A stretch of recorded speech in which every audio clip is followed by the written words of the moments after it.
Hi all, my name is Gopika Hari. I am pursuing MA English Literature in EFL University, Hyderabad. Today I would like to share with you a short summary of a paper I presented recently in a conference on Digital Humanities. The topic of the paper is A Walk with Foucault through Potterverse, an exploration of technologies of self in the Harry Potter series. Technologies of self are those which permits individuals to effect by their own means or by the help of others a certain number of operations on their bodies, souls, thought, conduct and way of being, so as to attain a certain state of happiness, purity, wisdom, perfection or immortality. Foucault says that these technologies are essential to the maxim of take care and develop your soul. Reading this side to side with Samuel Butler's concept of human soul as a machine, we get that machine of human soul can be updated and debunked of faulty traits and destructive violence, if we can say it so, through these technologies of self. In this paper, I have done a threefold analysis. First, I have tried to locate parallels between the technologies of self identified by Foucault in the ancients and those that I found in Harry Potter series. Second, I have singled out love as the ultimate technology of self, which not only examined the very plot of the story but also the character arcs of many important characters in the series. Thirdly, I have tried to answer the question that Foucault raises in the beginning of this the lecture series that he delivered. The question being, what must one know about oneself in order to renounce everything? I have tried in the third part of the paper to see how the main characters of the series answer these questions. In this video, I will be dealing with the first part of my analysis. The first technology of self that Foucault lists in his lecture is that of retreating into oneself and staying there. We find that even in Potterverse, Voldemort does the same thing. Whenever he is faced by the danger of death, threat of death, he retreats into himself to devise new ways to defeat death. Whereas in Foucault we see that the ancient Greeks used this method of retreating into oneself to study and contemplate on life and of ways to accept death as a friend. As we see Dumbledore and his friend in Philosopher's Stone, the first book of the series Philosopher's Stone, we see that Dumbledore's friend who possesses the Philosopher's Stone is very happy to accept death, because as Dumbledore says, death is but a next adventure to the truly wise and prepared mind. Now, the second technology of self is taking notes on oneself to be reread, to reactivate for oneself the truth one needs. We find two notable examples of this in Potterverse also. First thing is when Ginny records all her thoughts in Tom Riddle's diary in the second book of Harry Potter series. We find that she finds out the fact of herself being possessed when she locates time gaps in the diary, and this enables her to accept and reactivate for herself the truth that she needed, that of being possessed by Tom Riddle. Next is that of Umbridge giving detention to Harry, asking him to write, "I will not tell lies." Why does she do this? Because she wants to reactivate for him the lie she needs, not the truth, but the lie she needs, that of Voldemort being dead. Now we have the third technology of self, which is ascesis, which is a progressive consideration of or mastery of oneself, not through renunciation of reality, but by its acquiring of reality, or the assimilation of truth.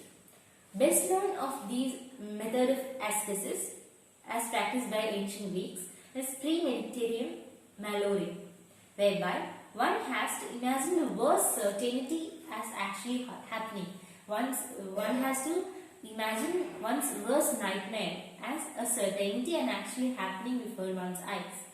One does this in order to convince oneself that this is not a real ill.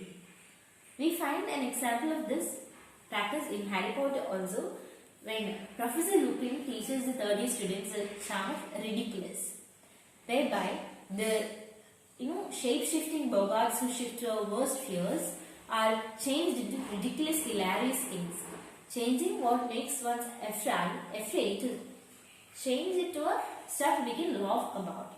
So ridiculous does not destroy the terrifying form. It is not the spell that destroys it, but one's mind. With powerful self-suggestion and figuring out ways to overcome our fear, we are updating the soul machine of humans. We are making it debugged, as to say, and almost post-human. We are transcending our limits in a way. So this is a very powerful technology of self that we also use in our life from time to time, right? Now, fourth technology of self is purposefully watching over one's representations. Purposefully being watchful of one's thought and being a censor of oneself. We find that this is being, emphasized the most in the last book of the series, when Harry proves himself to be the only person who doesn't give in to the temptation of Deathly Hallows. Even Dumbledore at a point gives in to the temptation of Resurrection Stone, and thereby it leads to his death also. But Harry, even though he could defeat Voldemort, he doesn't have the tendency to keep the Elder the all-powerful Elder himself, but he throws it away, thereby showing us that he is a perfect censor of his own thoughts. Now we have exomologesis, which is the fifth technology of self. This is the recognizing of oneself as a sinner and penitent to the bishop. This was practiced by members of ancient Christianity. In this, one recognizes oneself as a sinner and penitent and confesses that to the bishop. When one does so, he is marked, but he is also reconciled to the church. We find that the major characters of the Harry Potter novel, like Ron Weasley, Percy Weasley, and even Lupin at a point, they all does mistakes. They all turn away from their friends and family for some reason, but they are all reconciled back to them when they understand and repent of their mistakes and confess it in front of their friends, own it up. Why is this a technology? Why is this important as a technology of self? We can compare this to debugging of a system for virus. Only when we understand that the system is hacked by virus can we start the process of debugging it of it. Similarly, only when, as Foucault says, only when one understands that there are faults in one system can we try to overcome it. A negative version of this is the situation of house elves in the Potterverse, because these house elves are made to punish themselves each time they disobey their masters. So it made me think, are we not all in some way or the other house elves? Punishing ourselves every time we disobey the orders of the one common master in society. And now, coming to another aspect of this technology of self, which is martyrdom. The concept of martyrdom is largely connected with the concept of exomologesis. Martyr faces death without fear. In the same way, if a penitent is able to renounce himself, the self and ego and life itself, then he is a true penitent. This is not a process of establishing an identity, but of renunciation of identity. A breaking away from the past self, ego, nonsense, ego. Self-revelation is at the same time self-destruction. In Potterverse too, a sense of martyrdom is very prevalent. We can see that almost all the members of the Order of Phoenix sacrifice their life for the common good, to eliminate the discrimination between the Muggle and the non-Muggles and to prevent Voldemort from rising to power. Even in the last book of the series, we see that all the students of Hogwarts, almost all the students of Hogwarts, except of course Slytherins and some Ravenclaws, they choose to stand back and support Harry, even by getting ready to sacrifice their lives than give up their idea. When there was a situation when Voldemort said he'll free other people from death if they can hand over Harry to him. But they didn't do that. They chose to be martyrs than giving to that temptation. Next, last technology of self explained by Foucault is that of exagoresis. In this, it is very much reminiscent of verbalizing exercises in relation to a teacher or master of the pagan philosophical schools like those in Seneca. The student is expected to engage in a permanent verbalization of thoughts with a master until the student becomes independent. We see that this is the case in Hogwarts too, although there are two different kinds of teachers who practices this.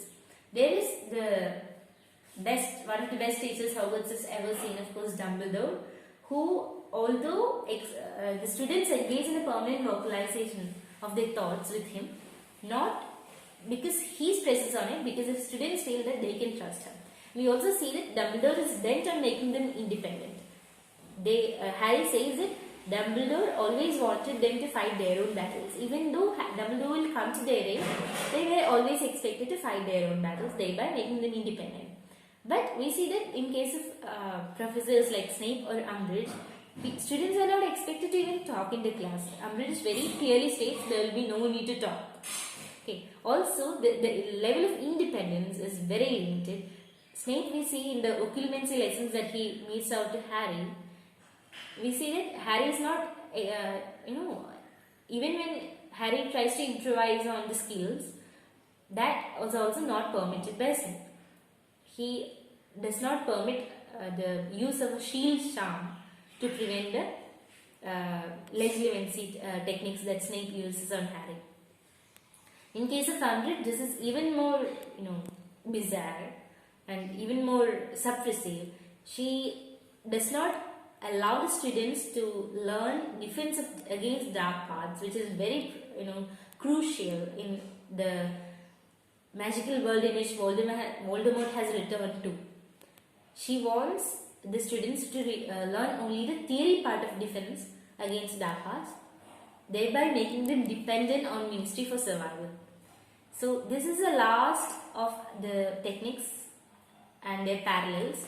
And now I'll move on to the second part of the analysis, which is love as the most powerful force or technology of self in Harry Potter, which will be covered in the next video. Stay tuned. Thanks.